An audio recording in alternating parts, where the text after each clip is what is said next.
Now here in this lecture, we will learn about the general organization of the parasympathetic nervous system. Now in the previous lecture, you have been taught about the general organization of the autonomic nervous system as a whole, and also we have discussed the detailed organization of the sympathetic nervous system. So after this lecture, you will be clear about the basic anatomical difference between the sympathetic and the parasympathetic nervous system. Okay. Now coming to the physiological anatomy of the parasympathetic nervous system. Now you know that the parasympathetic fibers, they are also called as a craniosacral outflow. Unlike that of the sympathetic nervous system, that is called as a thoracolumbar outflow. So here, as the name suggests, the cell bodies of the parasympathetic fibers, they lie in the cranium, that is in the brainstem, and in the few sacral segment of the spinal cord. So here this is a cranial outflow, and here it is the sacral outflow. So that's why the parasympathetic fibers are called as a craniosacral outflow. So now first about the cranial parasympathetic outflow. So the cranial outflow in the parasympathetic system, in which the cell bodies of the neuron that give rise to the preganglionic fibers lies in the general viscerant efferent nuclei. So जो parasympathetic system के cranial part में से fibers arise होंगे, they lie in various nuclei that are called as a parasympathetic nuclei, or they are called as a general viscerant efferent nuclei. So these nuclei that are present within the brainstem, that are the parasympathetic cranial nuclei. So the various nuclei that are seen here are in the midbrain, that is also called as a tactile outflow. Okay, that includes the Edinger-Westphal nucleus, and second it is a bulbar outflow that includes the superior salivary nucleus, then lacrimal nucleus, then inferior salivary nucleus, and the dorsal vagus nuclei. So these are the nuclei of the parasympathetic fibers lies in the cranium, that is in the brainstem. And then second are the sacral part that lie in the sacral segment of the spinal cord, mainly at the S2 and S3 level.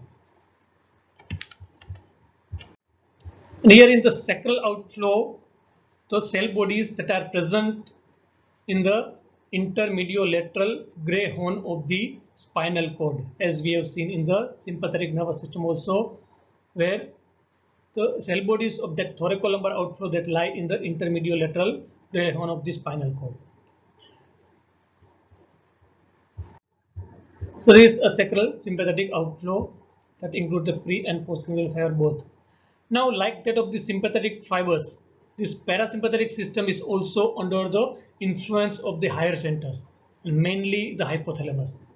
So just a sympathetic system is under regulation of the hypothalamus and the limbic system. Here also parasympathetic fibers are also highly influenced by the higher centers, mainly the hypothalamus.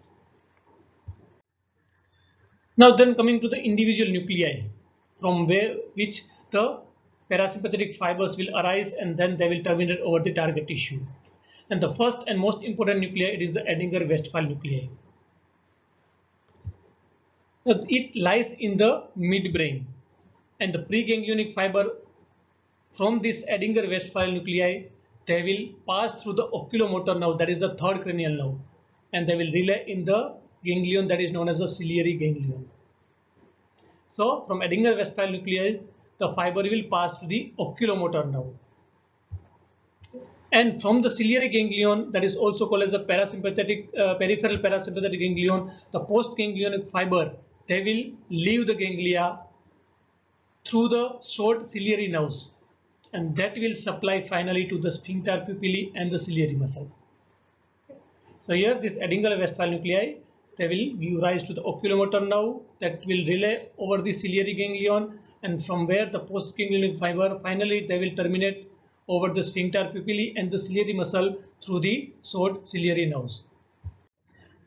So you can see this nuclei, the upper one that lies in the midbrain, this is the Edinger-Westphal nuclei, from which the preganglionic fiber, they will travel through the third cranial nerve, that is oculomotor nerve. So the preganglionic fiber lies in this oculomotor nerve. They will terminate over the ciliary ganglion, and from the ciliary ganglion, the postganglionic fiber, they will finally terminate to innervate the ciliary muscles and the sphincter pupillae muscle of the eye through the short ciliary nerve. The next, the bulbar outflow, that includes the first one, a superior salivary nuclei, that from which the preganglionic fiber enter the facial nerve. The preganglionic fiber from the superior salivary nucleus, they will pass on through the facial nerve and they will relay at the submandibular ganglion. And the postganglionic fiber from this ganglion, they will pass to the submandibular and sublingual salivary glands. Now you are aware about the salivary gland that are concerned with the salivary secretion. The three types of the salivary gland: submandibular, sublingual, and the parotid.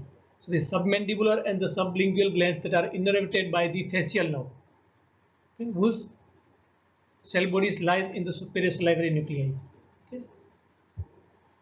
Then the inferior salivary nucleus, that is again concerned with the salivation, which send the preganglionic fiber into the ninth cranial nerve, that is the glossopharyngeal nerve, and that preganglionic fiber they will relay in the otic ganglion, and from the otic ganglion the postganglionic fiber will arise and they will finally terminate to innervate the parotid gland, that is again one of the major salivary gland. So these are the two important salivary gland that are supplying the salivary nucleus rather, that are concerned with the innervation to the salivary glands. So here the next one from above part, this next one, it is the superior salivary nuclei. Okay. The superior salivary nucleus give rise to the preganglionic fiber. They will enter the fascia, this facial nerve, and that fiber they will relay over the submandibular ganglion, and then the postganglionic fiber from the submandibular ganglion they will innervate this sublingual and the submandibular gland. And here this is the inferior salivary nucleus, the third one from the uppermost part. This is the inferior salivary nucleus. They will give rise to the preganglionic fiber that will enter the ninth cranial nerve, glossopharyngeal nerve, will relay at the otic ganglion, and from where the postganglionic fiber will innervate the parotid gland. Then next nucleus of this parasympathetic fiber is the lacrimal nucleus. Now this lacrimal nucleus, it is you can tell it is a part of the superior salivary nucleus. It lies along the superior salivary nucleus, or you can also call it as a subdivision of the superior salivary nucleus. And the preganglionic fiber from this lacrimal nucleus, it will pass on its fiber through the facial nerve, and that preganglionic fiber through the facial nerve they will relay at the pterygopalatine ganglion, and from this pterygopalatine ganglion the postganglionic fiber will reach to its innervating organ, that is a lacrimal gland, that are concerned with the lacrimation. So clear. So there is a lacrimal gland nucleus. So you can see this is a superior salivary nucleus along which the lacrimal nucleus is also situated. So from lacrimal nucleus the preganglionic fiber will pass on through the facial nerve, okay, and that fiber of the facial nerve that are concerned with the lacrimation, they will relay at the pterygopalatine ganglion, and then finally they will innervate the lacrimal glands and also the nasal gland. So यहाँ पे आप देख सकते हैं facial nerve के fibre, उसमें दो तरह के फाइबर, एक तो लैक्राइमल सिक्रेशन के भी फाइबर्स है, but that are relating over pterygopalatine ganglion. इसके अलावा सलाइवरी ग्लैंड के भी फाइबर है, but that are relying over the submandibular ganglion. So this another fiber. And next, coming to the most important and the major nucleus of this parasympathetic nuclei, that is the dorsal motor nucleus of the vagus, or simply you can call it as the dorsal nucleus of the vagus. So approximately 75% of all the parasympathetic fibers arise from it. Okay? So जो सारे के सारे parasympathetic से fibers है, उसमें से 75% fibers that lie in the vagus nerve. So it is the one of the major part of the parasympathetic system, vagus nerve and the nucleus of the vagus, that is a major part here. So preganglionic fiber traveling in the vagus nerve, and they will end in the ganglia that are closely related to the visceral organs. So जहाँ पे vagus fibers जो travel होते हैं preganglion, उसके जो ganglias होते हैं that are basically lying near to or within the innervating structure. जिस structures को supply करते हैं या तो उसके wall में होंगे या फिर just near to that. So उसके जो post ganglionic fibers है, they are very very short. So the post ganglionic fibers run a short course to supply the smooth muscles and glands in that particular organ. So this lowermost fiber nucleus, that is the vagus nucleus or a dorsal vagus nucleus, which give rise to the preganglionic fiber that will pass on through the 10th cranial nerve, that is the vagus nerve, and it is innervating many of the tissues. So almost 75% of the total fiber of the parasympathetic fiber, they lie in the vagus nerve. Okay? And this vagus nerve innervate the heart and most of the GI structures. Then the sacral parasympathetic outflow. So this is all about the cranial outflow. Okay, so in the cranial outflow, the preganglionic fibers, they are passing through the various cranial nerves, mainly the 3rd cranial nerve, 7th cranial nerve, 9th cranial nerve, and the 10th cranial nerve. And then the sacral parasympathetic outflow, where the preganglionic fiber, they will arise from the cell bodies that lie at the sacral segment of the spinal cord, mainly the S2 and S3, but it may be sometimes also in the S4 and S1. So the cell bodies of these preganglionic fibers that are located in the intermediolateral gray horn of the sacral segment of the spinal cord. Then axons of this, they form the preganglionic fiber that pass through the ventral spinal root of the corresponding nerve, like that of the sympathetic fiber. Then the axon that leave the spinal nerves to form the pelvic splanchnic nerves, and that will end in the pelvic autonomic plexuses. So the postganglionic fiber that are located in the pelvic autonomic plexuses that are lying close to or within the viscera, again like that of the that vagus fibers. And the axon, the postganglionic fibers run very short course to supply the concerned pelvic viscera.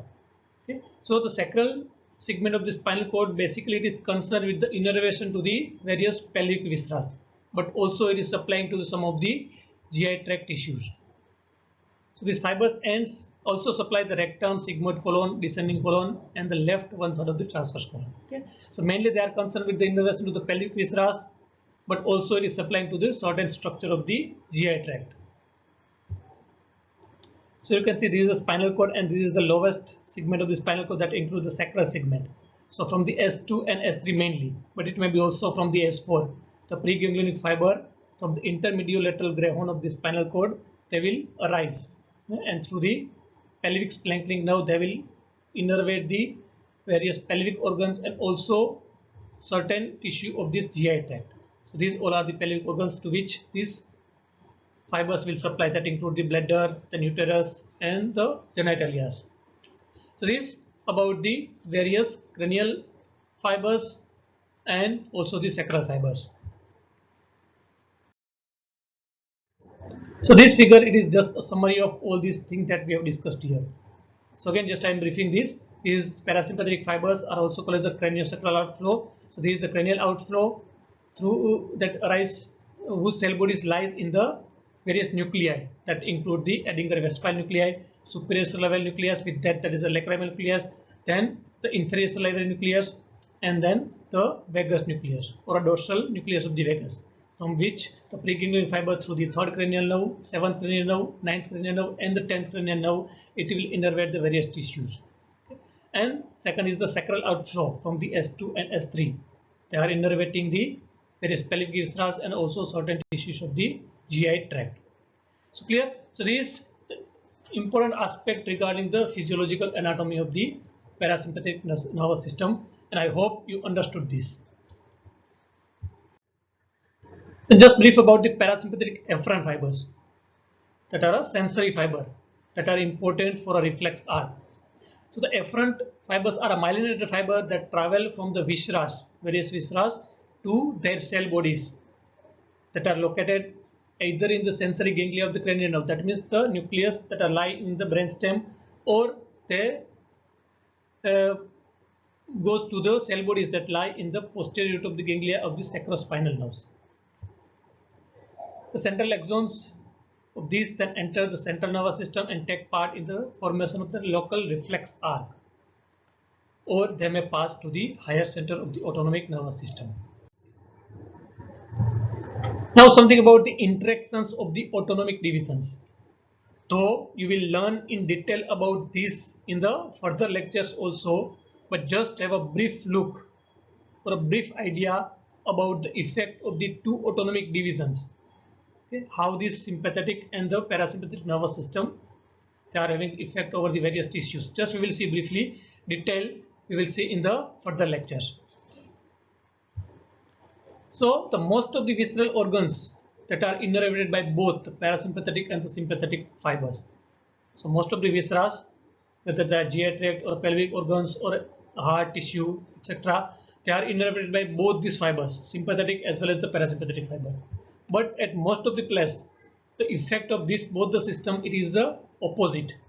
So there is a dynamic antagonism. You will see the dynamic antagonisms. Antagonism means opposite effect of the both the system over a same tissue or organ, and that is important to precisely control the various visceral activity. So as for example, you can see that the sympathetic fibers, they will increase the heart and the respiratory rate while they are inhibiting the digestion and the elimination. But on the opposite side, parasympathetic fibers, they will decrease the heart rate and also the respiratory rate while they will allow for the digestion and the discarding of the waste. So both the system are having effect over all the tissue, but that effect will be opposite. So that will help to control the various visceral activity. Then something about the, again, the activity of the sympathetic fiber and the behavior of the parasympathetic fiber. So sympathetic fibers, they are diffuse. That means the sympathetic system usually fires diffusely. इसका मतलब है कि sympathetic fiber जब activate होंगे, so most of the ganglion will be activated, they will be stimulated, and you will see the multiple effects over most of the organs they are innervating. Okay? But parasympathetic fibers में it is quite different. These fibers are discrete. So जब parasympathetic system activate होगी, then it will fire discretely. Discretely means कि वहाँ पे diffuse firing नहीं होगा. So there will be a independent activity. किसी एक tissue पे ही mostly activity होगी. So it is a type of the discrete or independent activity. As for example, मान लो कि lacrimal nucleus activate हुए, then there will be only lacrimation. उसके साथ salivation होगा, gastric secretion बढ़ेगा, इस तरह की चीज होना it is not compulsory. So there may be a single activity only. So parasympathetic fiber, it is a type of the discrete activity, while the sympathetic fiber has a diffuse activity. So this is, I think, all about the important aspect regarding the physiological anatomy of the parasympathetic nervous system, and just brief about the effect of this both the divisions. The detail about the its effect and role that we will see later on. So in the next lecture, you will learn about the various autonomic neurotransmitters and the receptors and their effect. Okay? Thank you.